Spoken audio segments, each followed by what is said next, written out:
Hi, I'm Joe McMenamin. Welcome to this course, How to Draw a Realistic Eye. In this course, you're going to learn how to draw this eye using pencil. We're going to talk about how to draw the basic shape to get the proportions right. We're going to talk about how to add some tone in to make it look more 3D. And then we're going to look at some of the fine details of the iris and the pupil and really focus on getting a nice reflective contrast happening in the black part of the eye and the pupil. Then I don't know if you know this, but the eyelashes actually grow out of the eyelid, not from under the eyelid. So we're going to talk about how to draw the eyelashes in a way that make them look more realistic, more detailed, and then we're going to look at some of the really fine details to try and make this drawing really good. You can follow along and draw this eye, or you can take a photo of another eye, maybe a loved one's eye or your own eye in the mirror, and you can draw that one too. So I hope you want to take this course and check out how to draw an eye. Thanks.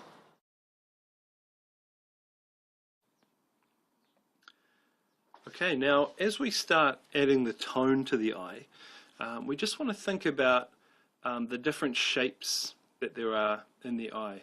Now, with the eyelid, it's important to think about it as a rounded shape, like a cylinder really.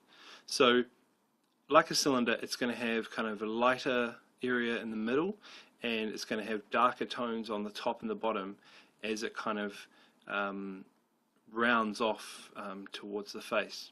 So what we're wanting to do now is just lay down a very basic base of tone, and I'm just using a 2B pencil for this, just to get a little bit of tone, and you can actually see quite a lot of the texture that is coming through from the paper that I'm using here. So once we've got a really simple base of tone, we can start to kind of think about where to build up the darker areas. So you can see now I'm just working around the coloured part of the eye, and just starting to kind of add in some more of those shadows, those darker shadows that look good. Now I'm just using my finger here to smudge. You can use a smudging tool if you like, but I just find that using my finger is quite easy to do. And we're just wanting to just kind of get a really faint kind of basic tone in here. And it's really about leaving the areas that are really white with no tone or smudging on them at all. So we're talking about the white areas of the eye. With the middle part, the black area of the eye, we're going to be doing that nice and dark soon. But this is just a good base of tone for the more detailed tone that's going to happen later on.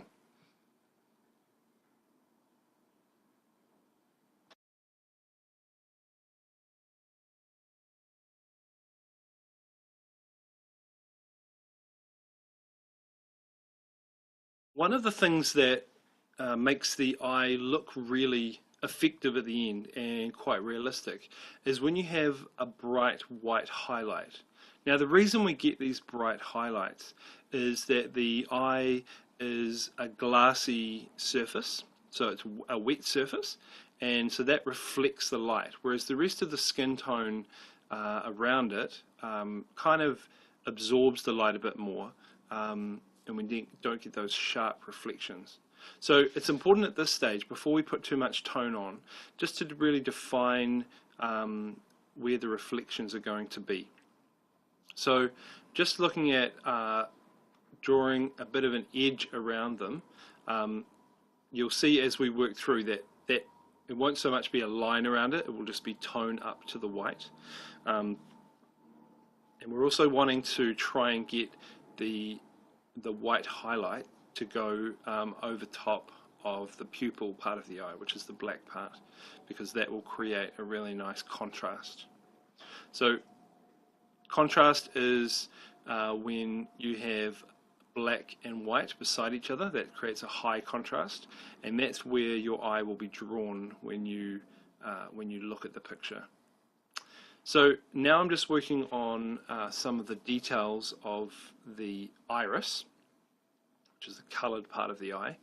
And what I'm trying to do here is, if you've ever seen a really close-up photograph of an eye, you'll see that there's a whole lot of kind of little fine lines or details, and I'm just kind of laying down some details in there to try and yeah, have a base there for when I tone over top of it. And obviously I have my photograph of the eye right in front of me, so I'm just constantly referring back to that and trying to copy as much information from the photo as I can.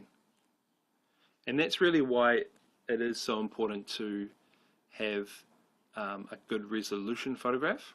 So you want one that is really clear, in focus, that's large enough that you can zoom in and see the different parts of the eye that you want to see. Now in my photograph, the iris has a darker area around it, so you can see that I've just started to just kind of add in some of those darker tones.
Alright, so now that we're ready to start adding the dark tone to the pupil, the key to this really is just about having enough darkness in your pencil to fill the space. Now you can use a 4B or even a 6B, but I like the sharp edge that you get with a 2B pencil, so that's what I'm using here. And it's just really about just filling in the space, trying to get a nice sharp edge, so a nice sharp contrast around the edges.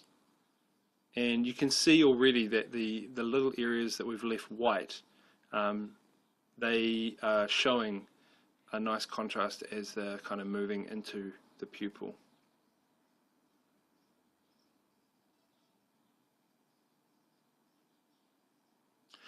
Now the pupil is actually a hole through the iris. So the pupil isn't solid, it's actually a hole through where the light comes through. And so there are little kind of cracks or sharp edges which I've started to kind of add in around the sides. And yeah, it's important to kind of try and make it look organic. You don't want it to be a perfect circle. It just wants to, wants to be a dark black area in the middle.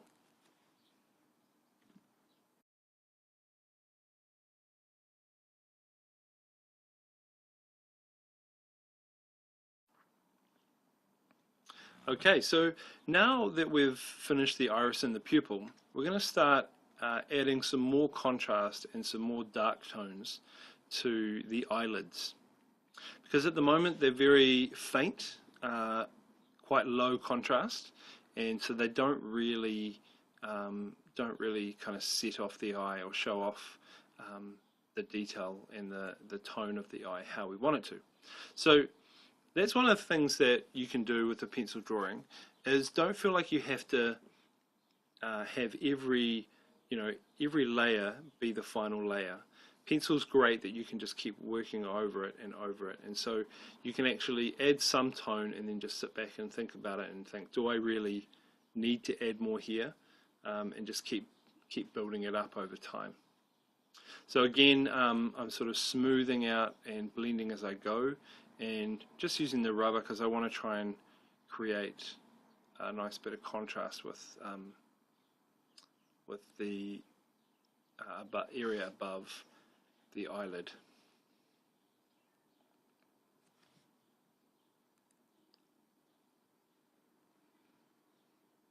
So you can see that as I add the tone, it's starting to make the eye look more 3D,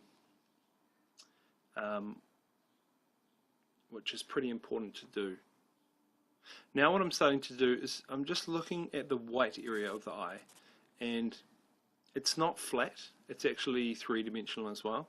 And so I'm starting to just kind of add in some little areas of tone, add in some little smudges and details.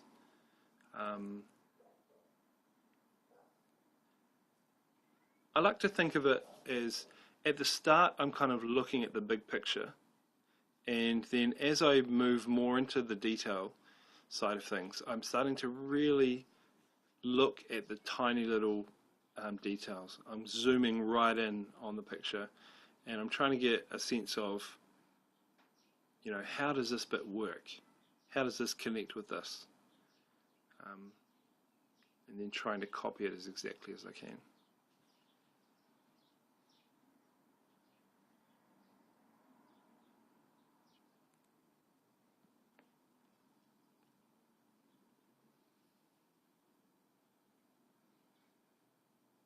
So I'm just drawing in some of the little veins and the little bits of tone that happen around the white part of the eye.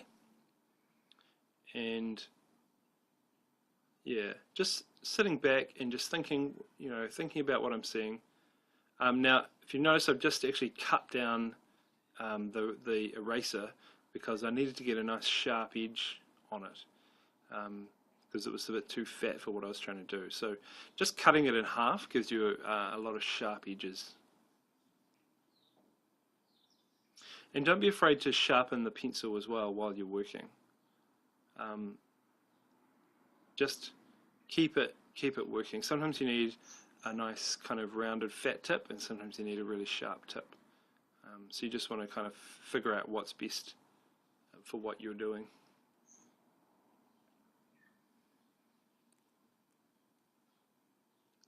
Alright, this is starting to come together.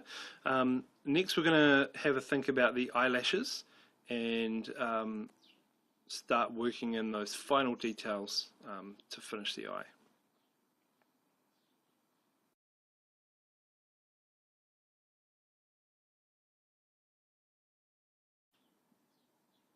Alright, now for the final stage of this drawing, we need a really sharp pencil. So I like to use a craft knife when I'm sharpening my pencil, and just getting a really, really nice, beautiful fine tip, and that's going to help us just with some of the details in the eyelashes, for example. Now, with the eyelashes, one of the common mistakes is that people think the eyelashes come from either the inside of the eye or the top of the eyelid. But what happens is, and if you look at a photograph really clearly, they actually grow out of the eyelid, the inner eyelid. So what I do is I start at the point where they grow from, and I just do little flicks that come out from that point. And eyelashes, there are kind of few enough of them that you can just do each little flick individually. Now, what I generally like to do is think about the eyelashes as kind of growing away from the center of the eye. So the eyelashes on the left are going to be curving away from the eye, and the eyelashes on the right are going to be curving away from the eye that way. The other thing to note is, and you'll see this on the photograph, is that the eyelashes are fattest at the top on the outside of the eye. So you'll see me sort of building up more layers, but I'm still drawing them individually, and you'll just see I just overlap them more and more as they come for that area.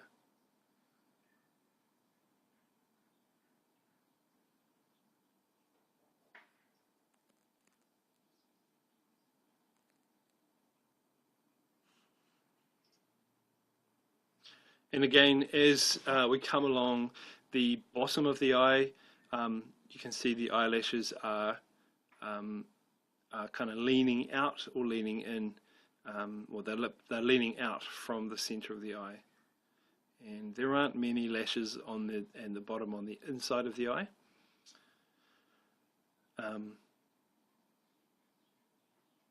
You can see why it's important to have a nice sharp pencil, because you want these sharp lash lines to be really nice and sharp and dark.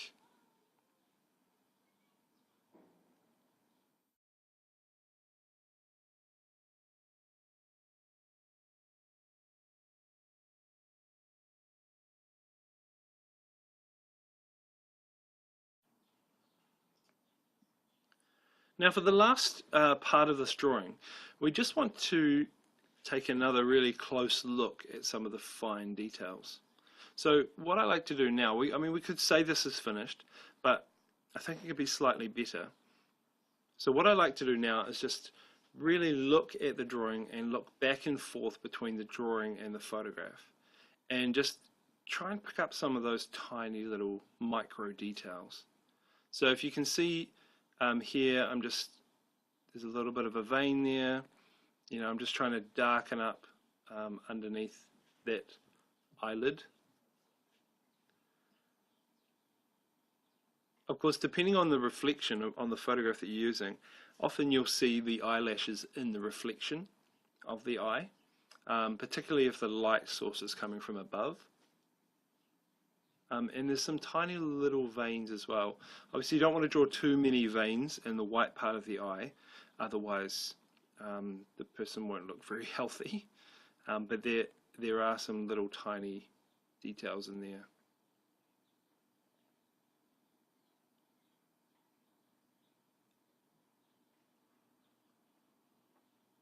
Now I'm just going to use the eraser now just to lighten up some of these fine white pieces. And sometimes as you're drawing and as you're smudging, you can just get a little bit of pencil tone in those white areas, but ideally you want them to be pure white. And I'm also adding a bit more contrast, a bit of dark tone just around them, just makes them pop out a bit more.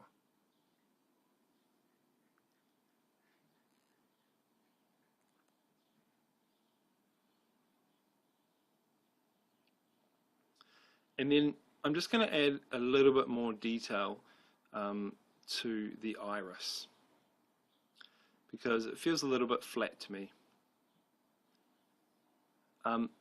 This phase of the drawing, the detail phase, is really a phase that you can take as long as you want. You could just keep taking away with the rubber and adding on with the pencil, and you could keep working on a drawing for 10-20 hours if you wanted to, and just getting it closer and closer and closer to a photograph.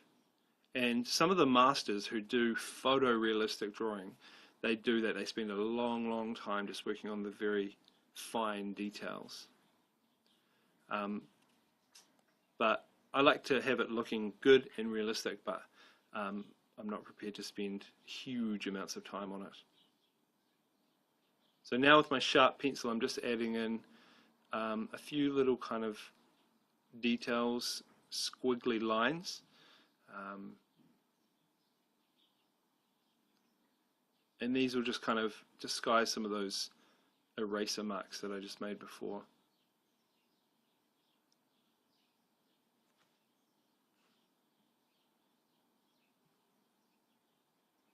And I think that is pretty much looking good now.